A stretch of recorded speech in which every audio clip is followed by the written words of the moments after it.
মুশফিক মাহমুদুল্লাহর এখনই আসলে অবসরে যাওয়া উচিত।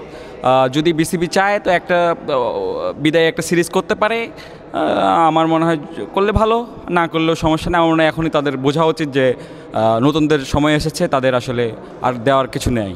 এখন কষ্ট দেয় না, বাট একটা সময় কষ্ট দিত যখন ওই সময়টা ছিল 2015-16 দিকে, যখন বাংলাদেশের খুব ডাইহার্ড ফ্যান ছিলাম তখন কষ্ট দিত, বাট এখন হাঁটতে হাঁটতে না আর ওই ফিলিংসটা নেই।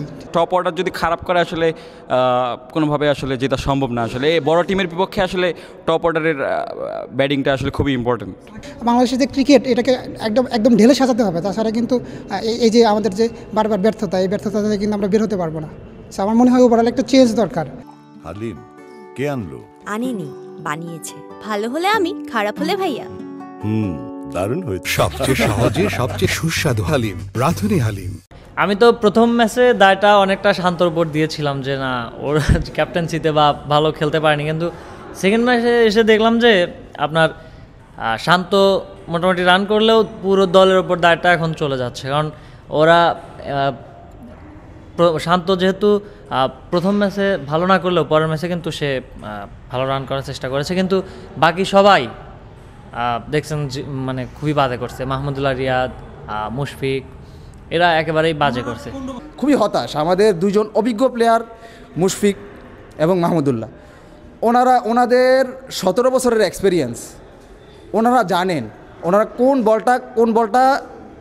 কোন বলটা ফলস বল, কোনটা রিড করে খেলতে হবে। ওনারা মানে এত বাজেভাবে আউট হয়েছে, মানে খুবই হতাশ। তানজিদ তামিম, ওনারা হচ্ছে কি নিউ প্লেয়ার, ওনারা এখনও ওই ইন্টারন্যাশনালি ওনাদের অতটাও এক্সপিরিয়েন্স হয় নাই, কিন্তু তাদের হাতে কিন্তু 17 বছরের এক্সপিরিয়েন্স, কিন্তু তাদের এরকম বাজে শট দেখে খুবই হতাশা ভাই, খুবই হতাশা। চ্যাম্পিয়ন্স ট্রফি শুরুর আগে আমি মনে করেছিলাম যে এবারের টিমটা হয়তো বা কিছু ভালো করতে পারে, কিন্তু তাদের 2 ম্যাচে তাদের যে পারফরমেন্স, এই পারফরমেন্স দিয়ে আসলে কোনো ভালো কিছু আশা করা যায় না। 2023 ওডিআই ওয়ার্ল্ড কাপেও বাংলাদেশের পারফরমেন্স ছিল হতাশাজনক, 2025 চ্যাম্পিয়ন্স ট্রফিতেও বাংলাদেশের পারফরমেন্স হতাশাজনক। আসলে এখানে বিভিন্ন বিষয়ে কাজ করেছে আমার মনে হয়। আমাদের যে টপ অর্ডারদের যে ফর্ম, এটাও একটা বড় ব্যাপার আমার মনে হয়। যদি ভবিষ্যতে বাংলাদেশ ভালো করতে চায়, আমার মনে হয় যে টপ অর্ডারকে, এবং আরেকটা বিষয় হলো যে পাওয়ার প্লেতে আমরা সিঙ্গেল বের করতে পারি না, এটা একটা বিষয়। আমি ওভারঅল খুবই হতাশ।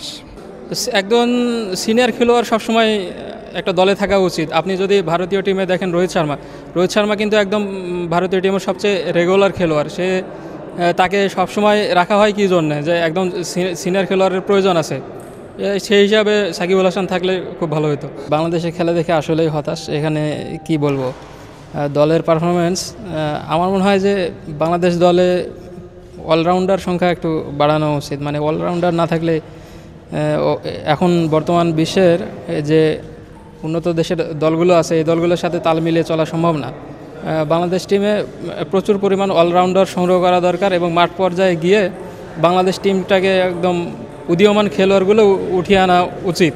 যেমন নাহিদ রানার মতো কিছু উদীয়মান খেলোয়াড় বাংলাদেশ টিমে না থাকার জন্য এই যে এখন এই অবস্থায় বাংলাদেশ টিম এখন হতাশাজনক অবস্থা।